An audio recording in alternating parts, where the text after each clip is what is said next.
Oke, jadi ini contoh soal selanjutnya ya. Yang pertama adalah kita urutkan dulu nomor atom yang paling tinggi ya. Tapi ternyata di sini masalahnya adalah ketiga gugus sisanya itu berikatan dengan sama-sama atom karbon. Nah, kalau seperti ini berarti bagaimana? Nah, jadi di sini kalian harus lihat dulu atom setelahnya ya. Nah, atom setelahnya apa? Atom setelahnya adalah karbon juga. Nah, jadi untuk lebih mempermudah kita perpanjang saja strukturnya. Yang ini tadi menghadap ke depan, kemudian yang ini menghadap ke belakang ya. Ini C-nya ada 3, sedangkan yang bawah C-nya ada 2. Oke, kita lihat nih. Nah, untuk C yang paling kiri, dia akan berikatan dengan 3H ya. 1, 2, 3. Nah, berarti di sini dia pasti akan kalah dengan sisi yang sebelah sini ya. Karena apa? Karena C yang ini kan berikatannya dengan C. Sedangkan untuk sisi yang sebelah kiri C berikatan dengan H. Nomor atom H dengan C itu kan lebih besar nomor atom C. Ya, berarti gugus prioritas yang ini akan lebih tinggi daripada gugus prioritas yang ini ya. Gitu. Kemudian untuk gugus yang atas ya.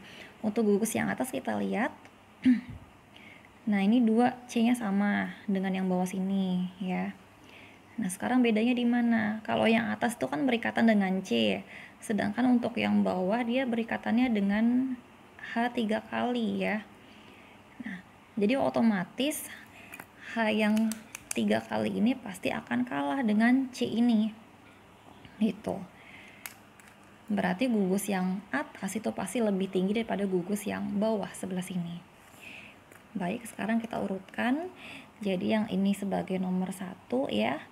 Kemudian yang bawah sebagai nomor 2, dan yang sebelah kiri nomor 3, dan yang H pasti nomor 4 ya. Kemudian kita coret nomor 4-nya. Nah, urutannya 1, 2, 3 searah atau berlawanan arah dengan jarum jam nih ternyata. Nah, ternyata searah dengan jarum jam. Maka namanya adalah R ya. Nah, sekarang nama lengkapnya bagaimana? R apa? Nah, untuk penamaan lengkapnya kita lihat lebih mudahnya untuk lihat di struktur soalnya saja ya. Cari dulu rantai induknya. Rantai induknya yang paling panjang itu ada berapa? Ya. Yang paling panjang ternyata kan ini nih. Oke, kita tandai. Kesini ya. Nah, itu rantai induknya. Kemudian penomoran dari mana? Penomorannya nomor 1, 2, 3 nih. Jadi nomor 3 ya. Jadi namanya adalah 3R karena pusat stereogeniknya berada di nomor 3. Kemudian di nomor 3 itu ada namanya metil ya. Berarti 3R, 3 metil. Kemudian rantai induknya berapa? 1, 2, 3, 4, 5, 6. 3 metil heksana ya. 3R, 3 metil heksana. Oke, begini penamaannya. Baik, soal selanjutnya. Nah, bagaimana konfigurasi R dengan S-nya? Pertama, kita urutkan dulu nomor atom yang paling tinggi. Tetapi ternyata untuk nomor atom yang paling tinggi ini semuanya berikatan dengan karbon ya. Jadi kita lihat gugus yang sebelahnya ya.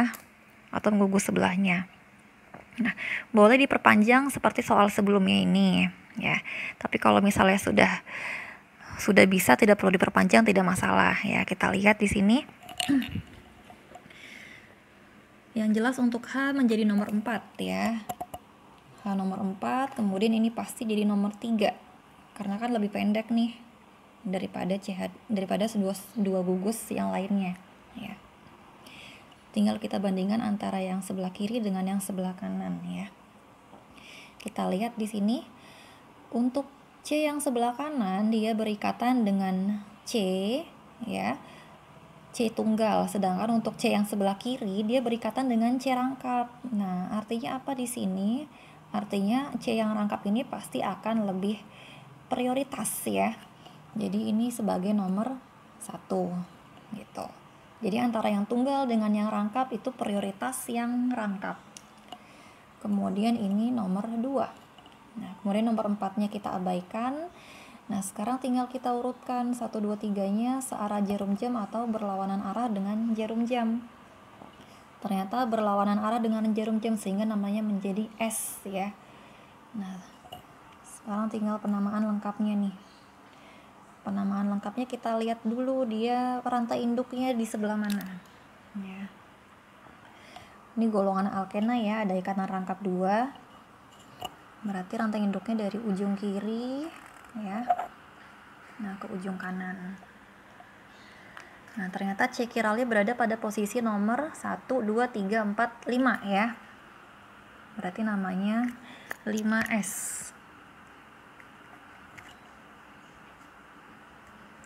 5S. Kemudian di posisi nomor 3 ada ikatan rangkap 3. Kemudian rantai induknya ada berapa ini? 1, 2, 3. Oh sorry, ini dulu, cabangnya dulu ya. Cabangnya berada pada posisi nomor 5. 5S, 5 metil. Ini yang kelima ya. 5S, 5 metil. Ini ada metil kan.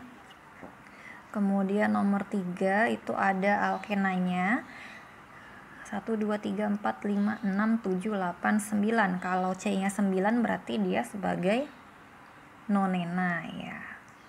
Oke, jadi nama lengkapnya adalah 5S, 5 metil, 3 nonena.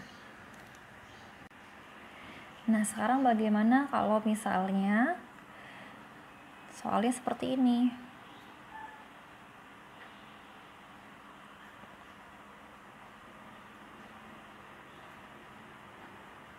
Nah, oke, kita urutkan dulu dari gugus prioritasnya. Ini C, ini N. Berarti nomor satunya adalah N ya. Ini nomor 1. Karena N kan golongan 5, sedangkan C golongan 4. Pasti nomor atomnya besaran yang N. Kemudian ini ada CH2OH, CH3 dengan COOH. Besaran yang mana prioritasnya? Kalau yang bawah C dengan O. O dengan, kita lihat gugus selanjutnya ya. O dengan H lagi berarti besaran C dengan O ya, berarti ini nomor 2. Oke, kemudian antara CH2OH dengan CH3. Nah, CH2OH kan seperti ini, CH2 ini OH ya, sedangkan untuk COOH itu kan seperti ini nih, COOH ya. Nah, ada ikatan rangkap C dengan O, sedangkan yang ini C dengan O-nya tidak ikatan rangkap ya. Sehingga otomatis pasti besaran yang COOH ini. Nah, sedangkan untuk yang CH2OH dengan CH3 pasti besaran yang CH2OH. C dengan O, kalau ini kan C dengan H saja. Ini nomor 4 ya. Nomor 4 ya kita abaikan. Dan ingat ini karena nomor 4-nya sudah di bagian belakang ya, makanya kita bisa abaikan langsung ya.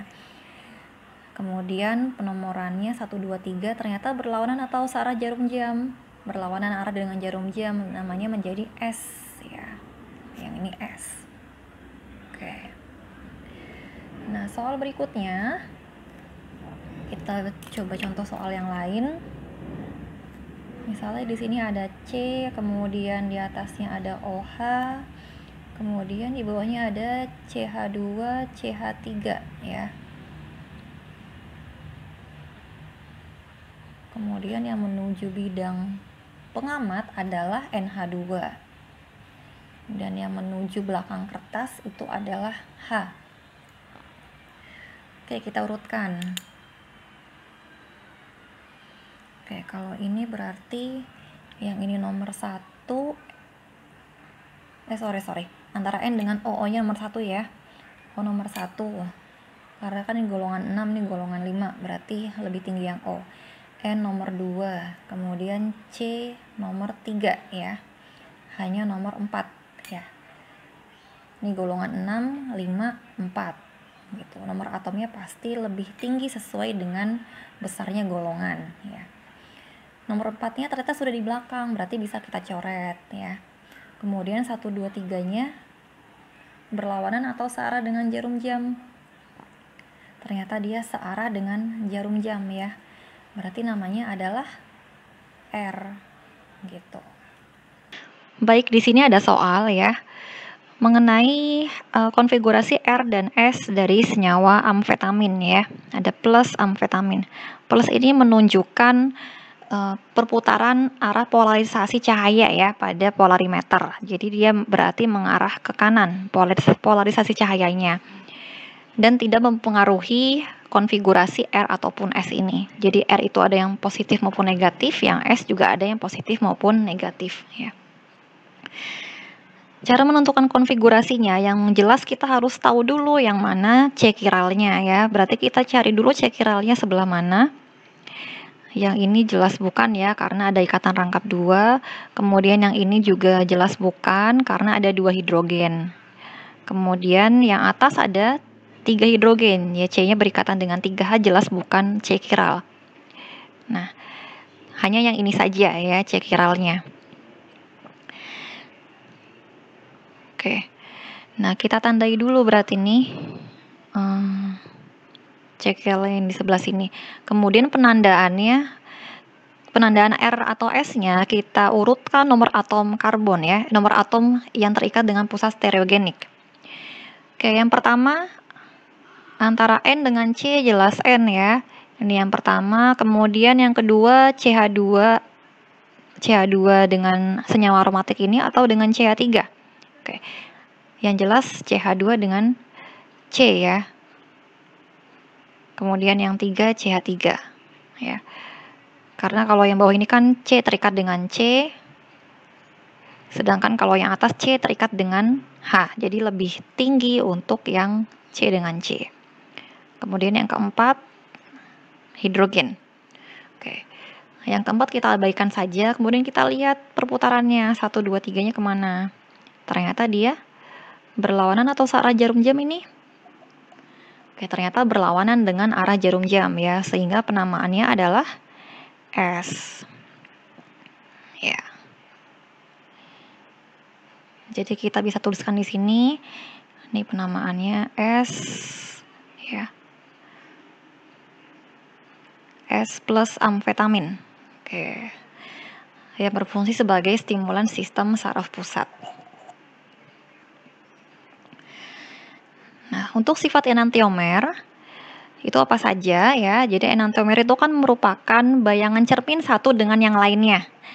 Sifat yang pertama adalah setiap enantiomer itu memiliki titik didih, kemudian titik leleh, indeks bias, dan densitas yang sama ya.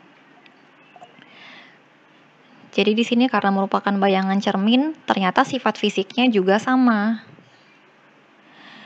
Nah, kemudian sifat yang kedua adalah memutar bidang polarisasi dengan nilai yang sama, namun memiliki arah yang berkebalikan ya. Jadi arahnya bisa positif dan juga bisa negatif.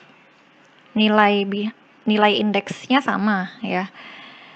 Tapi arahnya berkebalikan, positif dengan negatifnya. Kemudian yang ketiga adalah memiliki interaksi yang berbeda dengan molekul kiral yang lain ya. Jadi sisi aktif dari enzim itu hanya selektif untuk satu enantiomer tertentu saja. Ataukah dia dengan R ataukah dia dengan S ya. Dengan yang R positif atau yang R negatif, atau mungkin S yang positif atau S yang negatif gitu. Kemudian reseptor indera rasa dan aroma juga selektif dengan enantiomer tertentu saja. Tiap enantiomer seringkali memiliki aroma. Baik, di sini merupakan pengaruh R dan S pada sistem biologis ya. Jadi senyawa yang pertama adalah R epinefrin. Sedangkan senyawa yang kedua adalah S epinefrin. Kita lihat strukturnya. Strukturnya berbeda pada R dengan S-nya ya. Nah, yang pertama pada OH ini berbeda. Kemudian yang kedua pada struktur yang ini. Nah, ini juga berbeda posisi ya. Satunya di belakang, satunya tidak di belakang. Begitu juga dengan OH. Nah, yang perlu diketahui adalah untuk sisi aktif enzim itu hanya akan pas untuk senyawa dengan tipe tertentu saja ya. Apakah dia R atau S. Di sini ada sisi aktif enzimnya. Nah, untuk R-epinefrin ternyata posisinya akan sangat pas sekali dengan sisi aktif enzim. Ya. Kompleks enzim dengan substratnya sama. Sedangkan untuk S-epinefrin, substratnya atau S-epinefrinnya tidak sesuai dengan sisi aktif enzim. Nah, ya, jadi kalau misalnya tidak sesuai bagaimana? Kalau tidak sesuai maka enzim tersebut tidak akan melaksanakan fungsinya ya, tidak akan melaksanakan fungsinya untuk mengkatalisis suatu senyawa atau suatu substrat gitu.